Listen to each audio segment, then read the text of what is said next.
तो summer slam 2024 WWE का अगला सबसे बड़ा प्रीमियम लाइव इवेंट होगा, बिकॉज रेसलमेनिया के बाद डब्ल्यूडब्ल्यूई का सबसे बड़ा शो माना ही जाता है। पहले लग रहा था ना कि कोडी वर्सेस सोलो होगा इस साल मनी इन द बैंक के शो में, तो कहानी वैसी नहीं, कहानी में ट्विस्ट है। तो उसी ट्विस्ट के बारे में बात करने वाले हैं समर स्लैम को लेकर, और भी कुछ बड़ी अपडेट, जेकब फैटू और भी कुछ तुम्हें चीजें जानने के लिए मिलेंगी इस वाली वीडियो के अंदर। बस तुम्हें वीडियो से पूरे तरीके से स्टिक करना है। So hello everybody and welcome back to new video को पहले मैं शुरू करूंगा स्मैकडाउन के साथ में। पहली जो दो अपडेट्स हैं वो स्मैकडाउन को लेकर है, तो अगर तुम इसे स्मैकडाउन के बाद देख रहे हो तुम लोग ये जो दो पार्ट है वो स्किप कर सकते हो नीचे टाइम लैप से। बात करें स्मैकडाउन के शो के बारे में, ये ऑल स्टेट एरिना शिकागो के अंदर होगा। सीएम पंक का होम टाउन है और सीएम पंक इस चीज के लिए अनाउंस्ड भी है। तुम्हें सुन के सरप्राइज शायद लगेगा, लेकिन सीएम पंक के कारण यहाँ पर जो शो पर टिकट सेलिंग है वो 14,000 तक जा चुके हैं। 14,000 टिकट से पूरे तरीके से सोल्ड हो चुके हैं शो की, और इसलिए जो ऑल स्टेट एरिना का पूरा वेन्यू है अभी एक सोल्ड आउट शो हो चुका है। इवन ये जो डब्ल्यूडब्ल्यूई का रेसलमेनिया वीकेंड था उसके बाद का हाईएस्ट सेलिंग स्मैकडाउन बन चुका है।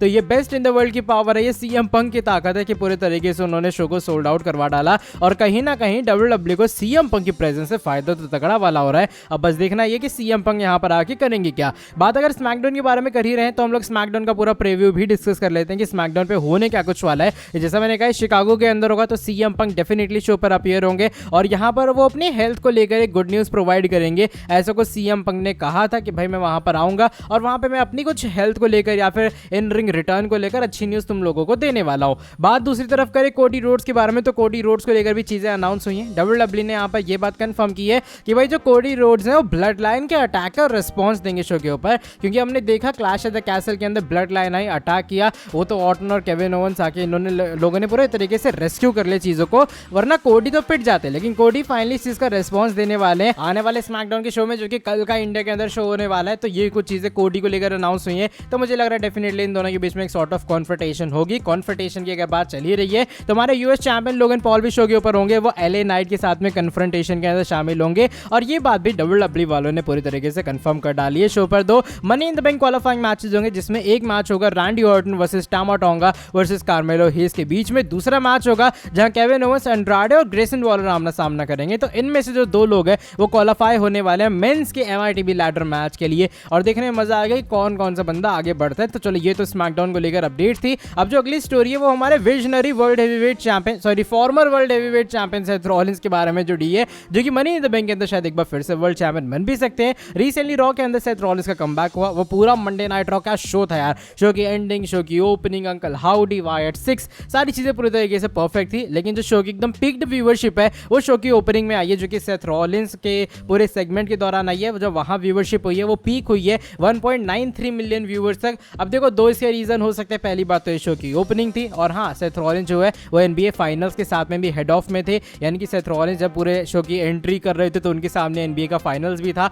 और एनबीए बहुत कहते हैं ना रेटिंग खींचने वाली चीज़ है कि डब्ल्यूडब्ल्यूई की मोस्टली वो रेटिंग ले जाते काफ़ी चीज़ों में, लेकिन सेथ रॉलिंस के बावजूद भी इतनी कुछ जो व्यूअरशिप है वो शो की ओपनिंग में मेंटेन कर पाए। अब दो रीजन है सेथ रॉलिंस की, एक तो रिटर्न हुई है सरप्राइज वाली, एंड दूसरा रीजन ये भी कि शो की ओपनिंग थी इसलिए यहाँ पर व्यूअरशिप ज़्यादा थी। लेकिन ऑफ कोर्स कहा तो यही जाएगा कि मंडे नाइट रॉ की जो हाईएस्ट व्यूअरशिप है वो हमारे सेथ फ्रीकिंग रॉलिंस के सेगमेंट के अंदर आई है, जो कि 1.93 मिलियन व्यूअरशिप है। अब चलो बात करते हैं इसके बाद वाली स्टोरी की तरफ। इस बार शार्लेट फ्लेयर के बारे में जुड़ी है। हमारी जो क्वीन है वो भी फिलहाल डब्ल्यूडब्ल्यूई कंपनी के अंदर कहते हैं नहीं है, वो इंजरी के अंदर है, वो सफर कर रही है उस चीज से, लेकिन पूरे तरीके से लगातार वो रिकवरी के प्रोसेस में भी है। एंड हुआ क्या कि रिसेंट टाइम के अंदर शार्लेट फ्लेयर ने कुछ वीडियो क्लिप्स एंड जो कुछ फोटोज हैं वो शेयर की है, जहां पर वो लगातार अपनी इंजरी के ऊपर वर्क कर रही है। रिसेंटली जो उन्होंने वीडियो क्लिप एक सॉर्ट ऑफ अपलोड की, तो वहां पर उन्होंने लिखा टॉप ऑफ द माउंटेन। तो यहाँ पर इनडायरेक्टली शार्लेट फ्लेयर टीज कर रही है उनका पूरे तरीके से इन रिंग कमबैक, जो कि काफी ज्यादा जल्दी होगा। एंड डेफिनेटली देखने में मजा आएगा जब शार्लेट फ्लेयर कमबैक करेंगी। काफी सारे लोग का ऐसा मानना है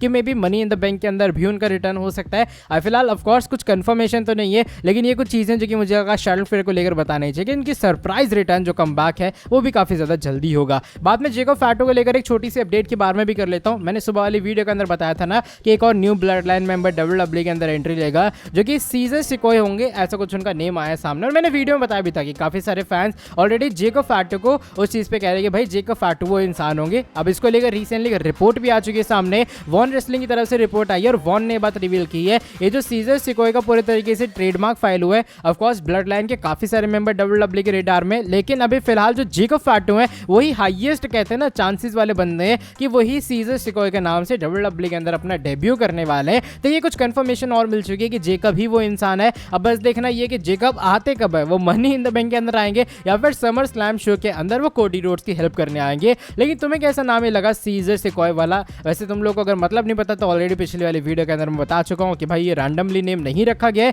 ये जस्ट एक पूरा कहते हैं प्लान्ड नेम है। क्यों WWE ने इस नेम को चूज किया है तो तुम लोग जाके वो पिछली वाली वीडियो उस चीज के लिए देख सकते हो। अब बात में समर स्लैम को लेकर दो बड़ी अपडेट्स के बारे में करूंगा और दोनों चैंपियनशिप मैचेस के बारे में जुड़ी है। पहले बात करूंगा Logan Paul versus LA night के मैच के बारे में। जो लोग चैनल के ऊपर एक्टिव रहते हैं या फिर जो WWE के अंदर भी एक्टिव रहते हैं, तुम लोग देख रहे होगे कि LA नाइट और लोगन पॉल का फ्यूड पूरे तरीके से हीटेड है और लग रहा था इन दोनों का मैच हो जाएगा WWE के या आने वाले मनी इन द बैंक के शो के अंदर ही। लेकिन रिसेंटली एक रिपोर्ट आई है सामने और इस रिपोर्ट के according WWE Logan Paul versus जो अपने मैवरिक का मैच है या फिर लोगन पॉल वर्सेस जो LA नाइट का मैच है यूएस टाइटल के लिए, ये money in the bank show के अंदर नहीं होगा बल्कि समर स्लैम के लिए प्लान किया जा रहा है, जो कि मुझे सरप्राइज वाली बात लगी बिकॉज चीजें हीट अप हो चुकी हैं। फ्यूड WWE इस तरीके से दिखा रहे हैं कि इनका मैच जस्ट अभी हो ही जाएगा, लेकिन प्लान समर स्लैम को लेकर है और मनी इन द बैंक के शो में इनका जो कार्ड है वो ऐड नहीं होगा यूएस टाइटल के लिए। तो मुझे लग रहा है ये दोनों डेफिनेटली अब मनी इन द बैंक के क्वालिफाइंग जो लैडर मैचेस है उसके अंदर पार्टिसिपेट करेंगे और क्वालिफाई होंगे, इनके राइवलरी वहां भी हीट अप होगी, तब जाके समर स्लैम के अंदर एक टाइटल मैच होने वाला है। लेकिन ऑफ कोर्स WWE इस शोडाउन को समर स्लैम के लिए बचा रही है तो शायद कुछ बड़ा ही वो प्लान कर रहे होंगे। अब जो अगली स्टोरी है वो कोडी रोड्स और सोलो सिकोय के मैच के बारे में जुड़ी है। क्लैश एट द कैसल के अंदर सोलो पूरी ब्लड लाइन पूरी पलटन लेकर आए, कोडी पे अटैक किया। अब ऑफ कोर्स लगा ऐसा रहा था ना कि मनी इन द बैंक में इनका मैच होगा और कोडी वर्सेस ऑर्टन का मैच हो जाएगा समर स्लैम शो के अंदर, लेकिन ऐसा नहीं है। इसको लेकर भी एक अपडेट आई है सामने और बताया जा रहा है करंटली जो WWE के प्लान्स हैं वो सोलो वर्सेस कोडी रोड्स के जो है वो समर स्लैम के लिए ना कि मनी इन द बैंक के शो के लिए। और WWE समर स्लैम को लेकर ये जो कार्ड है वो फिक्स करके बैठी कि भाई हम लोग इस वाले मैच को समर स्लैम का पार्ट बनवाएंगे। अब ये चीज भी सरप्राइज वाली लगी। अब पता नहीं शायद मनी इन द बैंक के शो में लग रहा है WWE एक sort of tag team action करवाने वाली है और यहाँ पर जो सेथ रॉलिंस है मेन हाईलाइट या फिर वर्ल्ड चैंपियन जो है उनका सिंगल मैच होगा, तो वो एक सॉर्ट ऑफ एक तरह का WWE का मेन रोल प्ले करेंगे। ब्लड लाइन वैसे मनी इन द बैंक में पहले भी एक टैग टीम एक्शन में रह चुकी है। लास्ट टाइम जो सिविल वॉर हुई थी ब्लड लाइन को लेकर वो भी इसी शो पर हुई थी मनी इन द बैंक में, जहां पर जे ऊसो ने पिन किया था रोमन रीन्स को। तो लग रहा है WWE इस साल भी इसी प्लान के साथ जाएगी और वो कोडी रोड सोलो इन सभी को लेके एक टैग टीम एक्शन प्लान करने वाली है। आई गेस एक तरफ हमारे कोडी होंगे, उनके साथ में ऑर्टन केविन ओवेंस होंगे, सामने सोलो अपनी पूरी ब्लड लाइन के साथ होंगे। इवेंचुअली फिर इसके बाद जाके जो सीड्स हैं वो समर स्लैम के लिए प्लांट होंगे और फिर सोलो वर्सेस कोडी का चैंपियनशिप मैच वहां पर होने वाला है। तो ये कुछ अभी फिलहाल अपडेट है जो कि मुझे लगा देनी चाहिए कि समर स्लैम के अंदर इन दोनों का मैच होगा और शायद जो रोमन रेंज की रिटर्न है कहीं ना कहीं वो भी इससे इंपैक्ट होगी और मनी इन द बैंक में उनके रिटर्न के चांस कहीं ना कहीं अब कम हो गए। चलो by the way that is it for today video. अगर तुम लोग को ये वाली वीडियो पसंद आई है, इस वाली वीडियो को तुम लोग ऑफ कोर्स नीचे लाइक कर देना, साथ ही में जो लोग चैनल के ऊपर न्यू है सब्सक्राइब नहीं किया सब्सक्राइब कर देना चैनल को और बेल नोटिफिकेशन को भी कर देना ऑन। मैं तुमसे मिलता हूँ आके नेक्स्ट वीडियो के अंदर बहुत ज्यादा जल्दी। Till then bye bye, take care.